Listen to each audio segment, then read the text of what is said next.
Bible quiz സാംസ് chapter 1. ഡാഷുടെ ആലോചന പ്രകാരം നടക്കാതെയും ഡാഷുടെ വഴിയിൽ നിൽക്കാതെയും ഡാഷുടെ ഇരിപ്പിടത്തിൽ ഇരിക്കാതെയും യഹോവയുടെ ഡാഷിൽ സന്തോഷിച്ച് അവൻ്റെ ഡാഷ് രാപ്പകൽ ധ്യാനിക്കുന്നവൻ ഭാഗ്യവാൻ. ഉത്തരം: ദുഷ്ടന്മാരുടെ ആലോചന പ്രകാരം നടക്കാതെയും പാപികളുടെ വഴിയിൽ നിൽക്കാതെയും പരിഹാസികളുടെ ഇരിപ്പിടത്തിൽ ഇരിക്കാതെയും യഹോവയുടെ ന്യായപ്രമാണത്തിൽ സന്തോഷിച്ചു അവൻ്റെ ന്യായപ്രമാണത്തെ രാപ്പകൽ ധ്യാനിക്കുന്നവൻ ഭാഗ്യവാൻ. Chapter 1 verse 1. Question number 2.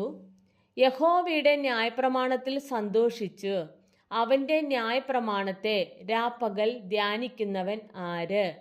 ഉത്തരം: ഭാഗ്യവാൻ. സങ്കീർത്തനങ്ങൾ ചാപ്റ്റർ 1 വേഴ്സ് 2. Question number 3. ആറ്റരികത്ത് നട്ടിരിക്കുന്നതും തക്കകാലത്ത് ഫലം കായ്ക്കുന്നതും ഇല വാടാത്തതുമായ വൃക്ഷം പോലെ ഇരിക്കുന്നവൻ ആര്? ഉത്തരം: യഹോവയുടെ ന്യായപ്രമാണത്തിൽ സന്തോഷിച്ച് അവൻ്റെ ന്യായപ്രമാണത്തെ രാപ്പകൽ ധ്യാനിക്കുന്നവൻ. Chapter 1 verse 3. Question number 4. അവർ കാറ്റ് പാറ്റുന്ന പതിർ പോലെ അത്രേ ആര്? ഉത്തരം: ദുഷ്ടന്മാർ. സങ്കീർത്തനങ്ങൾ ചാപ്റ്റർ 1 വേഴ്സ് 4. Question number 5. ന്യായവിസ്താരത്തിലും നീതിമാന്മാരുടെ സഭയിലും നിവർന്നു നിൽക്കാൻ സാധിക്കാത്തത് ആർക്കൊക്കെ? ഉത്തരം: ദുഷ്ടന്മാർക്കും പാപികൾക്കും. Psalms chapter 1 verse 5. Question number 6. നീതിമാന്മാരുടെ സഭയിൽ നിവർന്നു നിൽക്കാത്തത് ആര്? ഉത്തരം: പാപികൾ. Psalms chapter 1 verse 5. Question number 7. ന്യായവിസ്താരത്തിൽ നിവർന്നു നിൽക്കാത്തത് ആര്? ഉത്തരം: ദുഷ്ടന്മാർ. Psalms chapter 1 verse 5. Question number 8.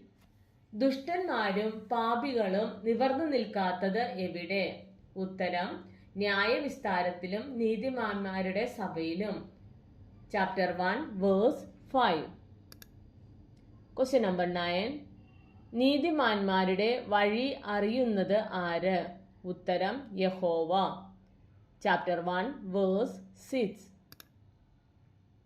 Question number 10. നാശകരമായ വഴി ആരുടേതാണ്? ഉത്തരം: ദുഷ്ടന്മാരുടെ. Chapter 1 verse 6. Thank U.